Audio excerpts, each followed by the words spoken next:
Antes de explicar cada uno de esos términos, él propone una historia, una parábola, una explicación, y dice, propongo una parábola,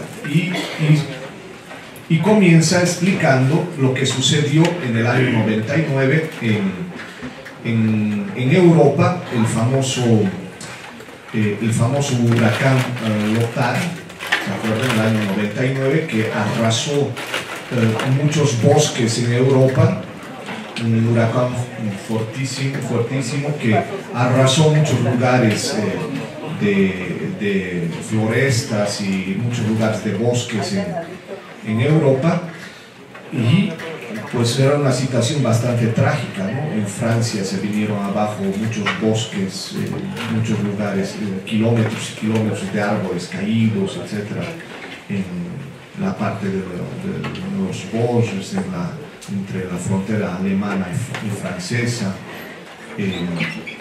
Bueno, en síntesis, que después de la tragedia que se echaron abajo, cayeron miles y miles, millones de árboles, claro, muchos comentaban diciendo eso va a ser imposible reconstruir, no se puede reconstruir árboles que tenían 400 años, 300 años, ¿cómo reconstruir un árbol de 300 años? No se puede, es más fácil reconstruir una catedral gótica que reconstruir pues 300 años de un árbol. Y comenzaron pues a pensar qué iban a hacer, ¿no? En Europa.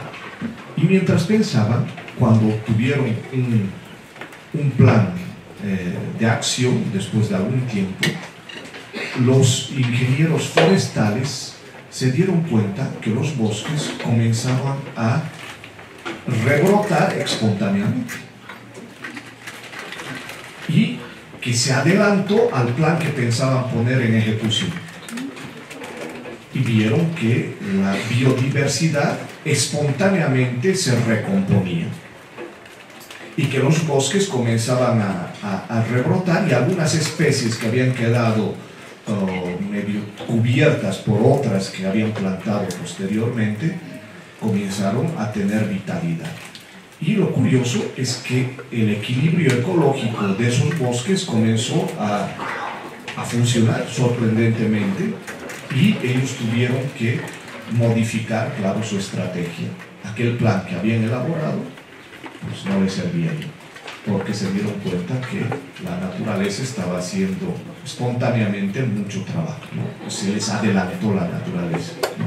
Entonces la regeneración natural comenzaba a manifestarse desde muchos puntos de vista y mejoraba la biodiversidad, un mejor equilibrio ecológico, nuevas las especies de los árboles que no se desarrollaban antes comenzaban a desarrollarse porque estaban ahogadas por una vegetación demasiado tupida, ahora comenzaban a aparecer. Bueno, la catástrofe entonces ayudó también a que ciertas especies de animales comenzaran a revivir y se expandieran. Bueno, fue una cosa, catástrofe aparentemente, pero fue como una oportunidad, un tiempo de cambio para mejorar muchas cosas. Entonces, los ingenieros forestales pasaron de una política voluntarista de reconstrucción según sus planes a otra política más flexible de acompañamiento de la regeneración natural del bosque, tratando de comprender y aprovechar pues las nuevas y ventajosas posibilidades que habían comenzado a aparecer espontáneamente. No se trataba de que los ingenieros forestales renuncien a tener una acción, a intervenir allí donde fuese necesario, sino más bien se trataba de ver cómo podían acompañar con cierta capacidad y competencia, de una manera activa y por supuesto de una manera vigilante, ese proceso de regeneración natural. Entonces, en ese momento ellos cambian. Bueno, esa es la parábola que él propone, la comparación. Y enseguida, pues dice, bueno, vayamos entonces a definir y ver que, para entender bien, encuadramiento y engendramiento, estas dos palabras, para entenderlas. ¿Qué significa una pastoral de encuadramiento en primera instancia? Para ver de dónde a dónde tenemos que ir. Una pastoral de encuadramiento es una pastoral misionera que utiliza un plan pastoral. Y este plan normalmente ha sido producido, elaborado por los responsables de la pastoral, ¿no? O el encargado diocesano de la pastoral o lo que fuera, y es un plan que tiene que ejecutarse sobre el terreno concretamente. Es un plan que se ha creado normalmente en las oficinas diocesanas de tal o tal lugar, y ese plan se lo tiene que ejecutar concretamente en el terreno. Entonces, en esa pastoral del encuadramiento se definen objetivos que deben cumplirse, etapas previas, muy bien planeadas, ¿no? O planificadas, y esa pastoral se tiene que desarrollar según el paradigma de la autoridad. Y en ese plan prevalece ciertamente el imaginario de una gestión empresarial, ¿no? En el fondo es una gestión empresarial, el imaginario que está en ese plan de actividades o de objetivos. Y lo que se busca es, en el fondo, reorganizar la iglesia y el mundo de acuerdo con lo que uno desea y quiere que sea ese plan, ¿no? Como se ha imaginado. Y se quiere poner en obra esos propios proyectos y hace la llamada a las fuerzas necesarias para poner en ejecución aquel proyecto, aquel plan planificado.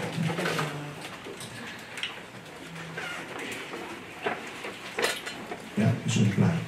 Ahora, del otro lado, de manera muy diferente, se tiene que entender lo que sería una pastoral misional o una pastoral de engendramiento. Una pastoral de engendramiento, según Fossio,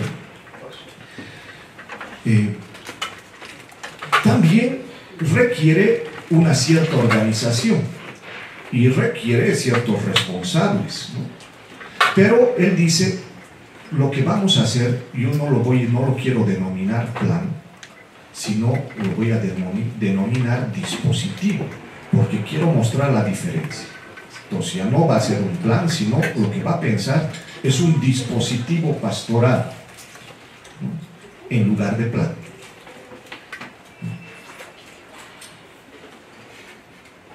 Para poder diferenciar con lo anterior. Y cuando se usa ese término dispositivo, se entiende que la pastoral está organizada de tal forma, de tal manera, que es capaz de ponerse a escuchar las aspiraciones de las comunidades, las aspiraciones de los pueblos, las aspiraciones de las personas.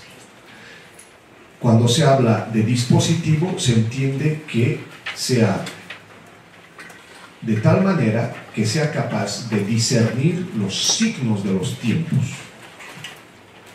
de apoyarse sobre todo en recursos vivos, permitiendo de esa manera la novedad. Al contrario del plan, que es impuesto desde arriba, la función del dispositivo es simplemente hacer posible.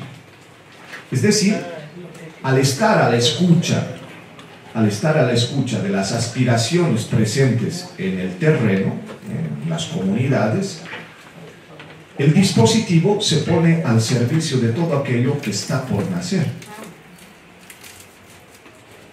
El dispositivo se pone al servicio de aquello que está brotando, aquello que está ya presente, a las competencias que se encuentran en los lugares.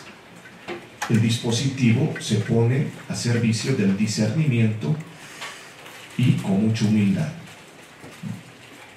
qué es lo que hay, veamos qué es lo que está surgiendo. En el fondo, vean, el plan tiene una perspectiva más bien de arriba hacia abajo, ¿no? Se esquema la autoridad, ¿no? Se cumple. El dispositivo sería más bien la metodología contraria. Se comienza desde abajo, viendo qué es lo que está surgiendo, las necesidades, cuáles son los desafíos, etc. Y se va creando poco a poco, aprovechando lo que ya hay y las iniciativas que ya han comenzado a brotar, a salir. Entonces, la pastoral de engendramiento no responde a una lógica empresarial, sino más bien a una lógica que podría llamarse una lógica de emergencia, una lógica de la urgencia.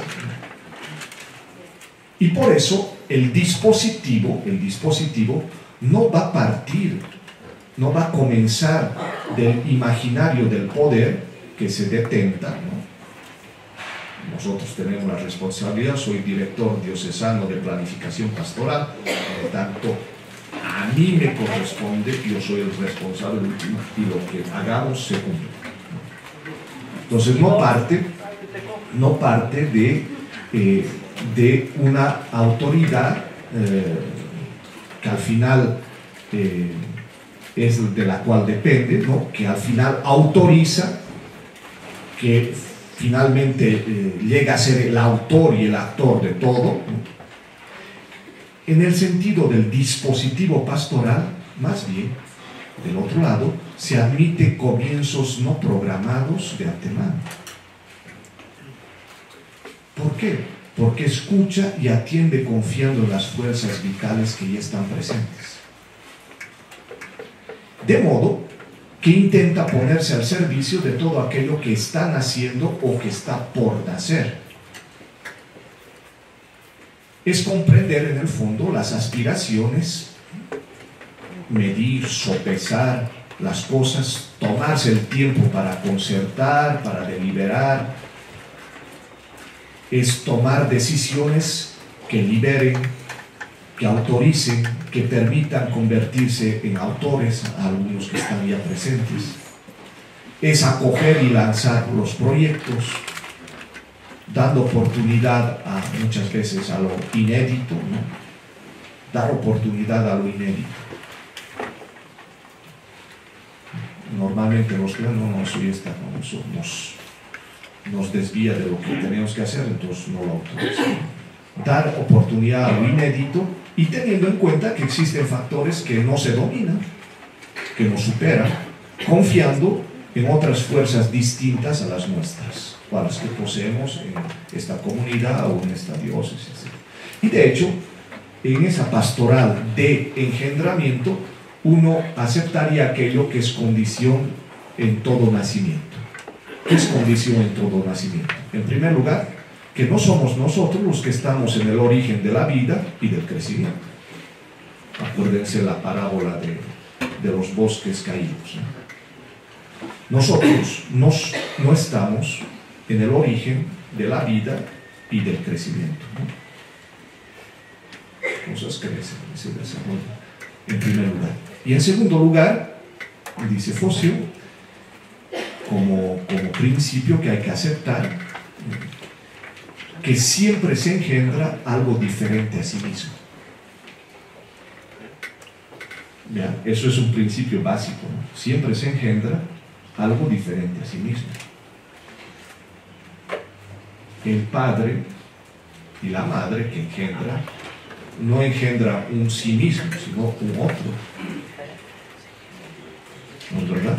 Siempre se engendra algo diferente a sí mismo, ¿no? Y de hecho, lo que nace es siempre diferente de aquel que ha engendrado. Siempre. El que nace es diferente de aquel que ha engendrado. Y la fe de un nuevo creyente es siempre una sorpresa. La fe del nuevo creyente, del que va a comenzar a creer, siempre es una sorpresa. Y no el fruto de nuestros esfuerzos. No el fruto de nuestros planes. No el fruto de nuestros deseos. Ni el resultado de este intento o este otro intento. Y está bien claro que la fe, evidentemente, eso es cierto, es verdadero, la fe no se transmite sin nosotros. Sin embargo, lo que ya les dije antes, nosotros no podemos propiamente transmitir la fe. La fe no se transmite sin nosotros, pero nosotros no podemos transmitir la fe. No tenemos el poder de comunicar la fe nosotros. Entonces, nuestro deber es más bien velar por las condiciones, por unas condiciones concretas que la hagan posible, que hagan posible a la fe, que la hagan comprensible, que hagan una fe practicable y que sobre todo intenten hacer que emerja, que surja una fe deseable. Entonces la pastoral en esta línea va a trabajar para que se den, o la misión pastoral va a trabajar para que se den esas condiciones favorables y el resto pues es asunto de la gracia y de la libertad de las personas.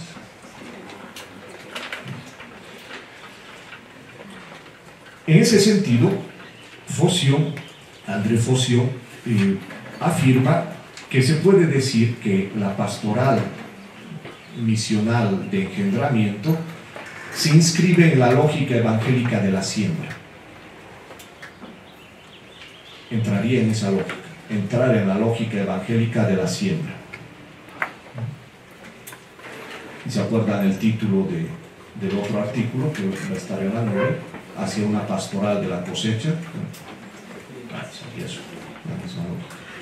Entonces, entrar en esa lógica del Evangelio que está dado en las parábolas del Evangelio, de los Evangelios con sus paralelos, etc., que son pues, propicias para entender cuál es esa lógica que queremos explotar desde esa pastoral del engendramiento, ¿no?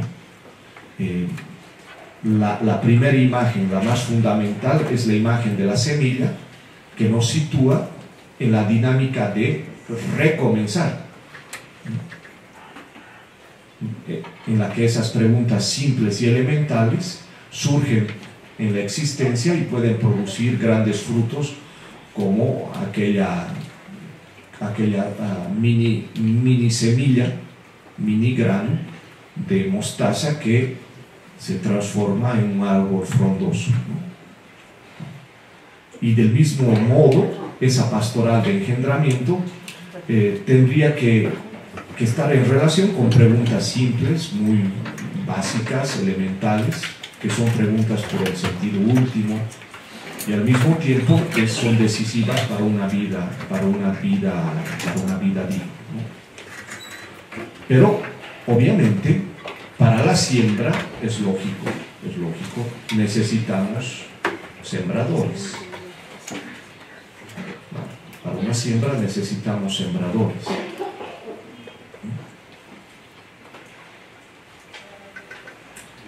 Eso, los sembradores en el fondo es la actividad misionera, pero esa actividad misionera necesita testigos,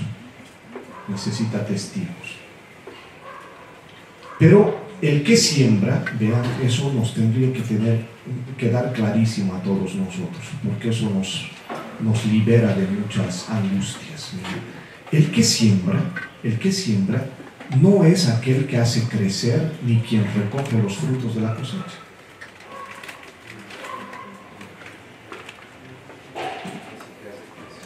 El que siembra no es el que hace crecer,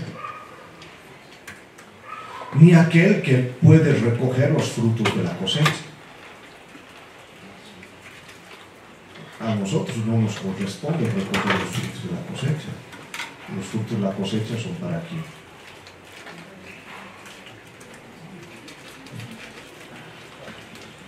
Nosotros no podemos hacer que las semillas sembradas crezcan. no depende de nosotros, ¿no? Nosotros hacer que ella crezca, ¿no? Podemos ocuparnos de crear las condiciones para que la semilla crezca, pero no está en nuestras manos, ¿no? Bueno, entonces, en esa medida, el sembrador del Evangelio, aquel que salió a sembrar, ¿no? Si duerme o se levanta, nos dice el Evangelio, de noche o de día, independientemente al sembrador, el grano brota y crece sin que él sepa cómo.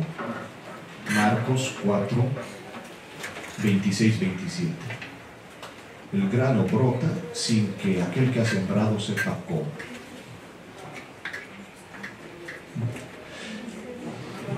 Marcos 4, 26, 27.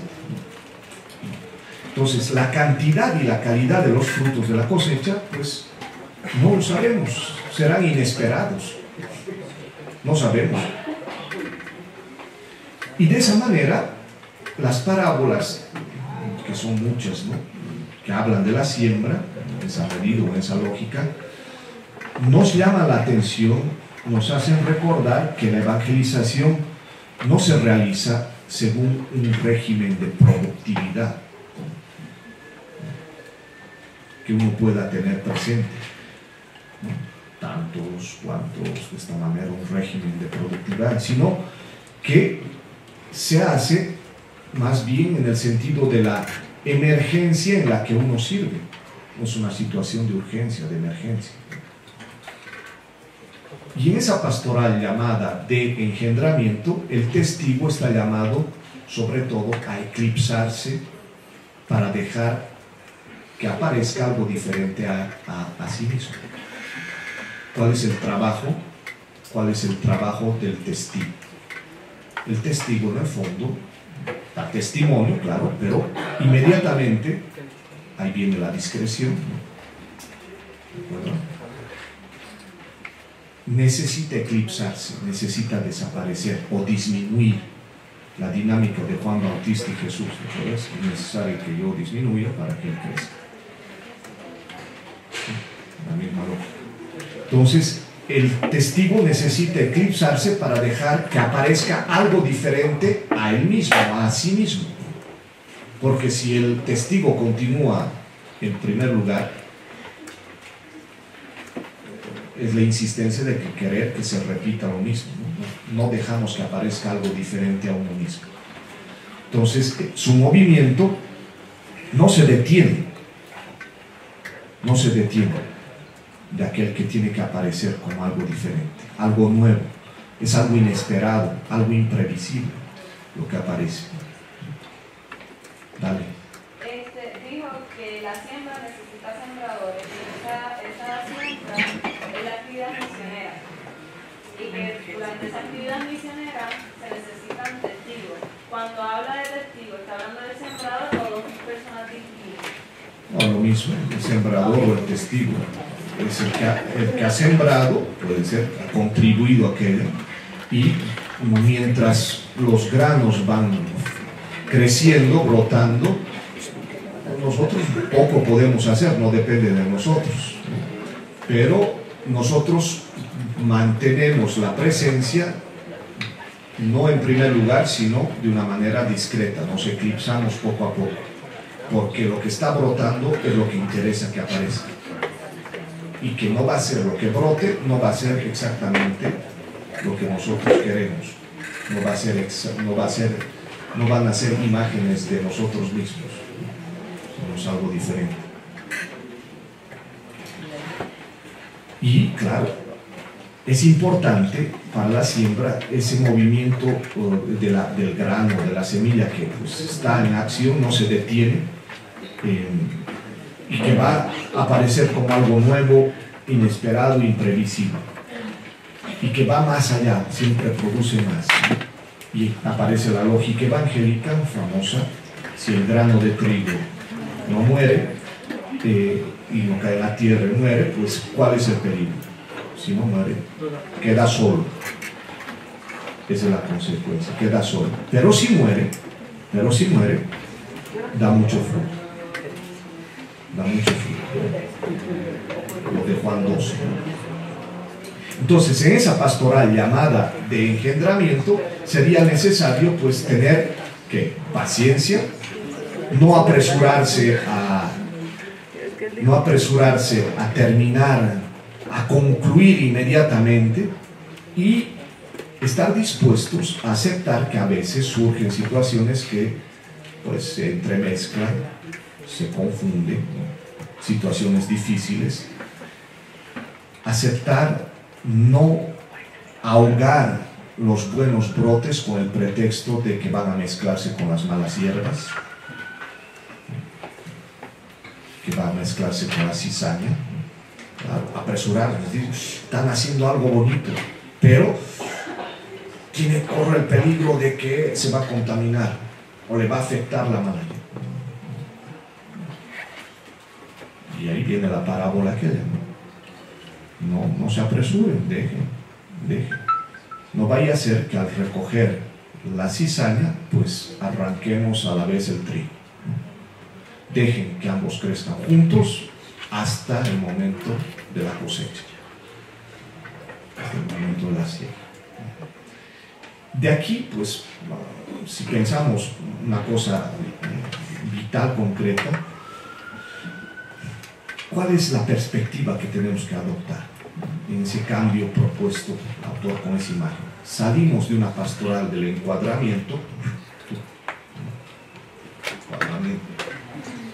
cuadriculado, pasar a una pastoral de engendramiento. Entonces, para hacer eso, ese cambio, el autor dice, necesitamos de un dispositivo. No voy a hablar ya de plan, sino necesitamos de un dispositivo. Y él propone, en general, claro, eso hay que adaptarlo para cada situación y ver si funciona o no funciona, ¿no? Él propone un dispositivo pastoral en 3 tiempos. Un dispositivo pastoral en 3 tiempos. Y esos 3 tiempos son los siguientes. Los menciono y después los voy a ir presentando. El primer tiempo de ese dispositivo pastoral es la pastoral de la figuración. Les voy a explicar lo que significa. Es decir, la humanización en el espíritu del Evangelio. Pastoral de figuración o de la figuración. Les voy a explicar lo que significa. Pero entre paréntesis pueden poner humanización en el espíritu del Evangelio, que correspondería a ese primer momento del dispositivo pastoral. Segundo momento del dispositivo pastoral sería la pastoral del desvelamiento de las figuras.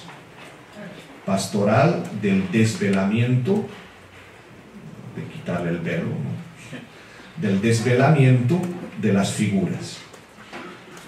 ¿Qué significa aquello? Lo voy a explicar después. Sería el anuncio del Evangelio y la proposición de la fe.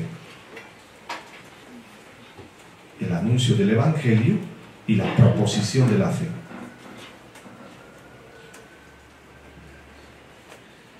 El tercer momento que él propone de ese dispositivo pastoral sería la pastoral de la transfiguración.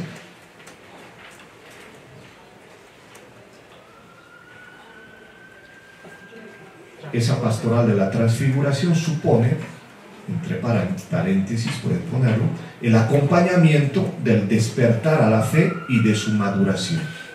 El acompañamiento del despertar a la fe y de su maduración.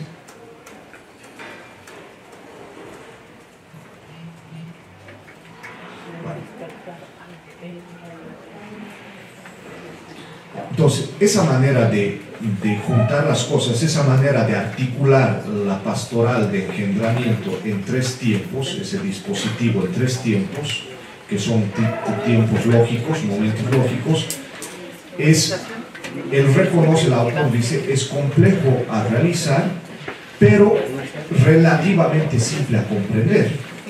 O sea, no crean que es fácil, pero Por lo menos, dice, para consuelo, dice, por lo menos es fácil de comprender.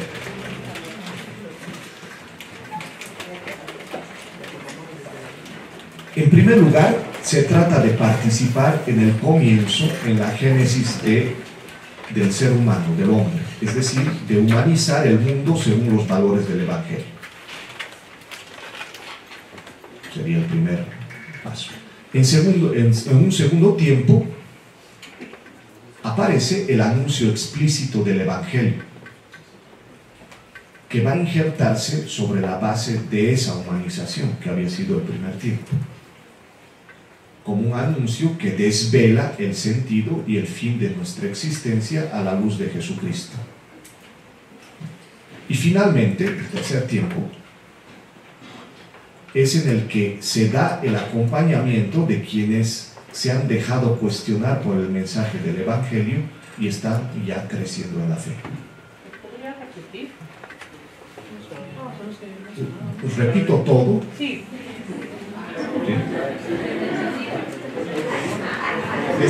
Desde lunes.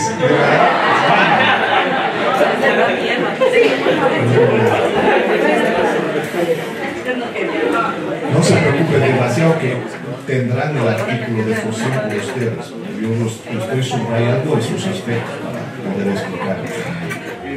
Entonces, ¿cuáles serían esos, en qué consisten esos tres tiempos? En primer lugar, se trata de participar al comienzo, a la génesis del hombre, es decir, humanizar el mundo según los valores del Evangelio. Es como, ¿qué podemos hacer en la sociedad? En primera instancia, ¿cómo podemos humanizar? El segundo tiempo sería el anuncio explícito del Evangelio, que va a entrar, que va a injertarse sobre esa base de esa humanización que ha estado presente antes, de tal modo que sea un anuncio que desvela el sentido y el fin de nuestra existencia a la luz de Jesucristo. Primero humanizamos, viene el anuncio, y ese anuncio va a desvelar el sentido de la existencia a la luz de Jesús. Y finalmente, ese tercer tiempo del dispositivo es en el que se da el acompañamiento de aquellos que se han dejado tocar, se han dejado cuestionar por el mensaje del Evangelio y que ya están creciendo en la fe.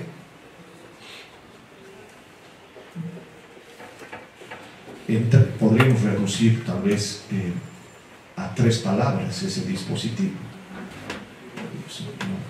No, el dispositivo, los tres tiempos, ¿no?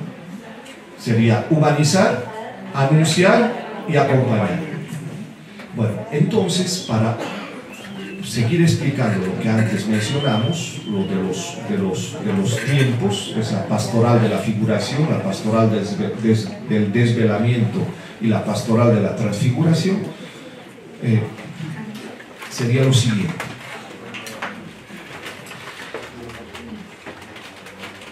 Esa misma dinámica de la pastoral del engendramiento en tres tiempos podría ser explicada o expresada como un movimiento, como dijimos antes, de figuración, de desvelamiento de las figuras y de transfiguración.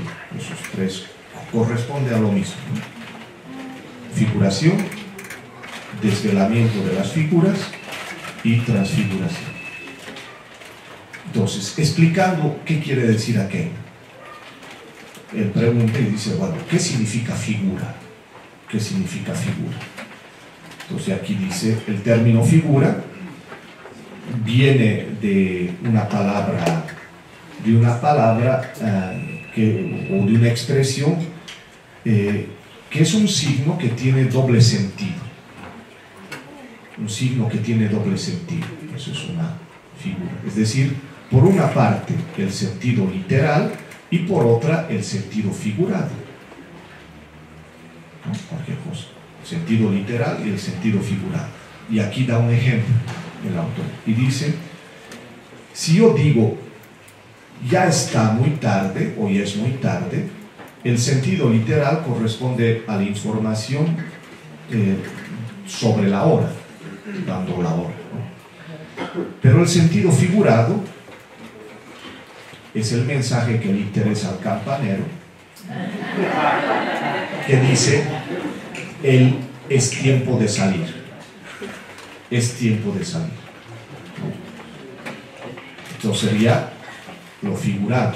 Entonces, o podría decir también que le interesa también al campanero y a ustedes, yo ya estoy cansado. Es el sentido figurado.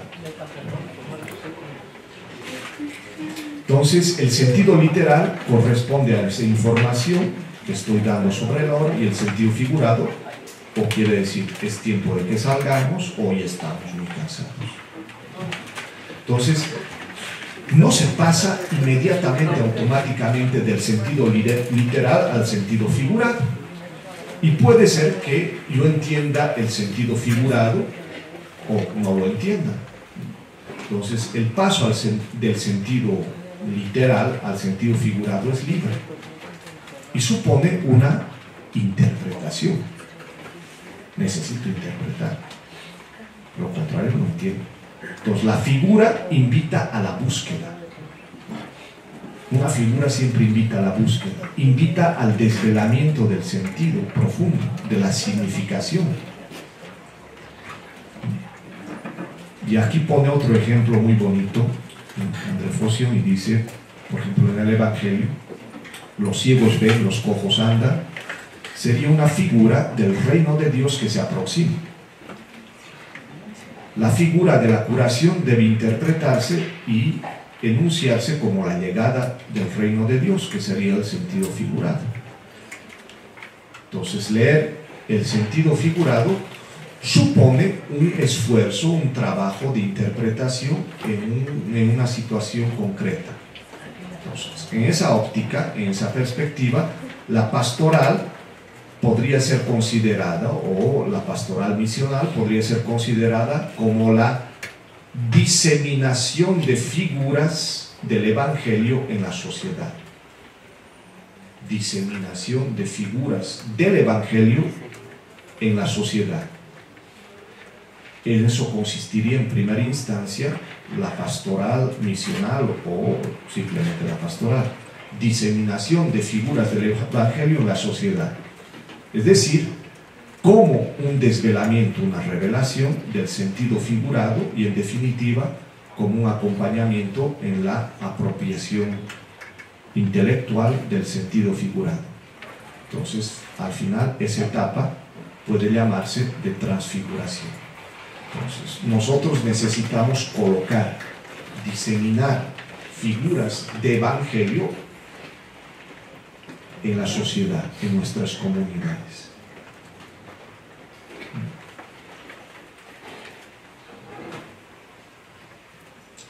Enseguida les explico, continúo con el autor, les explico en qué consistiría poner esas figuras de evangelio en la sociedad, que sería el trabajo propiamente misional o pastoral, ¿no? Y cada uno de esos momentos, la figuración, el desvelamiento del sentido y la transfiguración, el desvelamiento del sentido de las figuras y la transfiguración, esos tres momentos corresponden a esos momentos del dispositivo pastoral o del dispositivo misional. En primer lugar, entonces, volviendo a explicar cada uno de los pasos, el primero, que sería la humanización en el espíritu del Evangelio, que sería la pastoral de la figuración, del reconocimiento y diseminación de figuras evangélicas en la sociedad, sería el tiempo de la pastoral que consiste a identificar y a distribuir o a diseminar en medio de la sociedad las figuras del Evangelio. Y esa es una tarea, un trabajo que puede desarrollarse básicamente de tres maneras. En primer lugar, es necesario identificar nuestro contexto, el entorno social de los comportamientos, identificar los hechos, las actitudes que pueden figurar el Evangelio. Tenemos que pensar qué es lo que puede figurar el Evangelio, qué actitudes, qué comportamientos pueden figurar el Evangelio. Si queremos colocar algo, qué es lo que puede figurar el Evangelio en una determinada cosa, tendríamos que escoger algunas cosas, ¿no? ¿Qué actitudes, qué comportamientos, qué hechos pueden figurar el Evangelio, ¿no? Están imaginando cosas concretas, ¿no? Por ejemplo, actitudes de solidaridad ayudan a figurar el Evangelio. Pero no basta con reconocer las figuras evangélicas, nos dice, presentes en la sociedad, sino también es necesario promoverlas mediante compromisos específicos en unión con los hombres y con las mujeres de buena voluntad. Doy un paso atrás. Cuando identificamos en la sociedad esas figuras de evangelio, cuando figuramos el evangelio en la sociedad, ¿qué significa eso? He descubierto que en mi comunidad hay un grupo de familias muy solidario entre ellas. Eso lo hemos identificado, pero lo podemos reforzar, promover y decir, eso es una figura del Evangelio. Eso que está aconteciendo ya ahí, que ha nacido o ha brotado espontáneamente, no sabemos por qué, pero el hecho de que haya una actitud solidaria en tal punto de mi comunidad, o en este caso concreto, o ha habido, no sé, por ejemplo, ha habido un accidente y una familia ha quedado muy perjudicada, se le ha caído la casa o lo que sea, y la comunidad se ha movilizado. Eso hay mucho en nuestras comunidades, en nuestros pueblos, ¿no? Todo el mundo lo ayuda. Nosotros tendríamos que identificar aquello como una figura del Evangelio. ¿Y qué hacemos? Promover aquella figura del Evangelio, es decir, eso es el Evangelio. Lo que estamos haciendo es anunciar, pero a partir de aquello que ha surgido, como lo del bosque, ¿no? Espontáneamente. Y lo indicamos, es decir, eso, o otras actitudes. Pero no solamente necesitamos promover esas figuras evangélicas, sino necesitamos, por último, la Iglesia ha de transformarse, ha de mostrarse, la Iglesia a sí misma debe presentarse como una figura del Evangelio. La Iglesia como figura del Evangelio que estaría orientando toda su actividad, sus actitudes y su manera de funcionar hacia la humanización que estaría a servicio de la vida. Entonces necesitamos presentar a la propia Iglesia como figura del Evangelio. Ahí tenemos buen trabajo, ¿no? Pero es posible, porque gracias a Dios tenemos, como les decía, espíritus nobles y gente maravillosa, párrocos de los cuales nos podemos sacar el sombrero, y gente que realmente no dice, bueno, solo esto me basta para creer, ¿no? Entonces tenemos que aprovechar aquello. Bueno, entonces, ¿cómo se da todo aquello? Esas tres formas de identificar, de figurar, ¿cómo se da? ¿Cómo se da? En primer lugar, en los asuntos significativos necesitamos identificar las figuras del Evangelio ya presentes en el campo social. ¿Por qué? Porque sabemos que podemos encontrar siempre esas figuras, porque Él se nos ha adelantado en Galilea. Entonces ha llegado antes de nosotros, por lo tanto podemos encontrar figuras de evangelio siempre, porque ha llegado antes de nosotros, antes que nosotros. Entonces la primera actitud que la iglesia ha de mantener en su misión pastoral no es la de aportar, de dar al mundo lo que tenemos, lo que la iglesia tiene, sino más bien la de salir a su encuentro en la Galilea de las naciones, como nos dice el autor, para reconocer ahí las huellas de Cristo resucitado que ya están latentes en los corazones. Y de hecho, pues la fe es esencialmente, dice él, un acto de reconocimiento de lo que ya ha sido secretamente comunicado en la existencia. Les repito eso porque es fundamental. La fe es esencialmente un acto de reconocimiento de lo que ya ha sido secretamente comunicado en la existencia. Y en otras palabras, el mundo está siendo engendrado a la vida divina. El mundo está siendo engendrado a la vida divina, a las personas. Y en el mundo, la palabra de Dios está ya actuando, y está a la obra, y está en obra, en actuación, la palabra de Dios. Ese movimiento quiere decir o implica que la iglesia humildemente se deje evangelizar por las figuras del evangelio que puede reconocer y actuantes en el mundo. Que la iglesia se deje evangelizar por esas figuras, por el reconocimiento de esas figuras que ya están actuantes en el mundo, en la sociedad. Y de hecho, es lo que Jesús hacía. Jesús tenía esa capacidad de aprender. Tenía esa capacidad para poder aprender de esas figuras evangélicas, podríamos decirlo, que aparecían en su camino. Jesús aprendió, de hecho, las actitudes de las bienaventuranzas. ¿De dónde las aprendió esas actitudes de las bienaventuranzas? Mirando cómo estaban presentes en la vida de los pobres de espíritu, de los misericordiosos, de los artesanos de paz,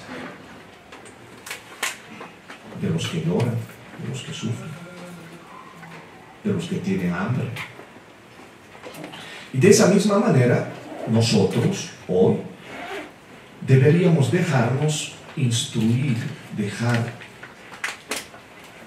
dejarnos instruir, aprender como iglesia que somos todos, por esos comportamientos evangélicos que podemos observar en la historia, en las personas que se cruzan en nuestro camino o que nosotros cruzamos en nuestro camino. Entonces, para nosotros, iglesia, esto supone mantener una actitud de aprendizaje. Actitud de aprendizaje. Y tener la capacidad para aprender del mundo donde el Espíritu de Cristo siempre se nos adelanta. Y que nos habla de una manera que siempre nos sorprende. Entonces no tenemos la primicia nosotros. La primicia siempre está delante de nosotros. Se nos ha adelantado. Eso en primer lugar. Y en segundo lugar, ya veo mi reloj, en segundo lugar, necesitamos entonces promover, como hemos dicho, esas figuras del Evangelio. Comprometernos en nombre del Evangelio con todos esos hombres y mujeres de buena voluntad, en general, de la sociedad, no necesariamente en las fronteras eclesiales, sino más allá, ¿no? Todos hombres de buena voluntad. Necesitamos comprometernos en aquello que hemos llamado ayer la diaconía de un mundo más humano, que sería la vocación de la iglesia. Comprometernos comprometernos por la diaconía, por el servicio de un mundo más humano. Y todo ello, pues es necesario que dejemos hablar a la palabra de Dios hoy día. Dejemos que la palabra de Dios hable hoy. Y la tarea de nosotros, los cristianos, no es solo reconocer las figuras del Evangelio que ya están actuantes en la sociedad, sino también nos corresponde a los cristianos promoverlas, como es visto, comprometiéndonos con esos hombres de buena voluntad en la construcción de un mundo más humano, más humanizante, que pueda figurar el Evangelio, que pueda mostrar el Evangelio. Y en virtud de la fe, los cristianos, en el amor a Dios, pues tenemos el deber de promover en la sociedad todas las formas posibles de los valores evangélicos. Y en consecuencia, deberíamos luchar contra todo aquello que desfigura a los seres humanos.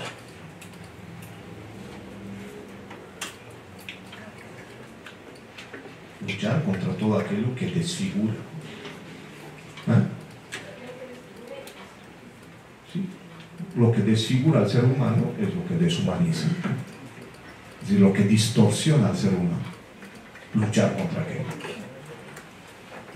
Entonces la diaconía aquí de los cristianos de la iglesia tiene pues una prioridad absoluta.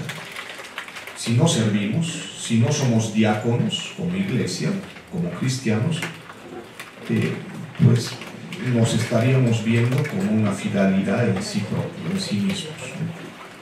Por lo tanto, ahí se entiende muy bien aquello que ya lo hemos escuchado hasta la saciedad y está encarnado en nosotros, que es la opción por los pobres, que está presente en nuestras tierras, ¿no?, de todo el continente, y no podemos omitirnos de esa opción. Entonces la misión de la iglesia pues radica en comprometerse prioritariamente allí donde está presente la pobreza, el sufrimiento, la exclusión, la desesperanza, la violencia. Y la misión de la iglesia, claro, nuestra misión, es que nos impliquemos de una manera creativa en la instauración o la restauración de unas relaciones justas entre las clases sociales, entre los diversos grupos de edad, entre los sexos, entre las culturas, entre las naciones, las religiones, en una relación justa con la madre tierra. Y por eso es necesario pues entrarle con mucho trabajo, con investigaciones serias, promover gestos simbólicos, proféticos, que nos enseñen, compromisos de amistad, ¿no?, etc. Con todo lo que esté relacionado al servicio de la humanidad. Y en tercer lugar, necesitamos hacer de la comunidad cristiana, como decíamos, una figura evangélica, que la misma iglesia, la misma comunidad cristiana, sea una figura evangélica. No solo por el compromiso que pueda tener con el mundo, sino más bien por su manera de ser comunitaria. La famosa palabra que hemos escuchado muchas veces, la famosa koinonía. ¿Se acuerdan? La han debido escuchar. Es decir, la koinonía fraternal, en nombre del Evangelio. ¿Cómo traducimos koinonía? Entonces, yo creo que eso tenemos que hacer, que sería como la tercera forma de diseminar, de presentar, de buscar esas figuras del Evangelio en la sociedad, cuando la Iglesia, por su vida, por su manera de funcionar, pues se constituye en una figura del Evangelio. Para mí, la diócesis de San Cristóbal de las Casas, por ejemplo, para mí es una figura de Evangelio. Y sin duda podemos encontrar muchos lugares como esos, lugares testimoniales, figuras de Evangelio que dicen.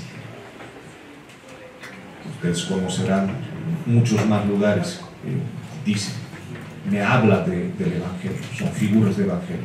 Entonces aquí es construir esa iglesia pues en diferentes relaciones, en reciprocidad, reconocimiento de la igualdad entre sus miembros, el ejercicio de un poder que esté orientado hacia el servicio.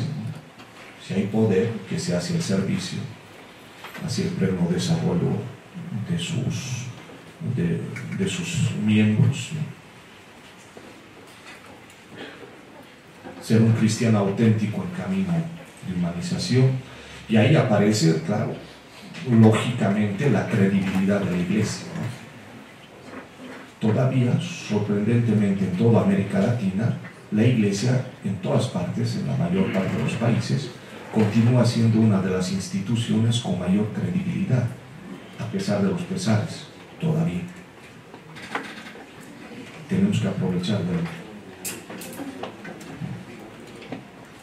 Si ven las estadísticas, es clarísimo, en todos los países la iglesia tiene un índice de credibilidad altísimo en comparación a otras instituciones públicas o privadas, ¿no? Pero eso va bajando. Nos han hecho mucho daño cierto tipo de escándalos, ciertos accionarios de clérigos o ciertas actitudes que nos han contribuido a empeorar aquello, pero a pesar de todo yo creo que todavía estamos como en muy buena posición comparativamente, ¿no?, a otras instituciones.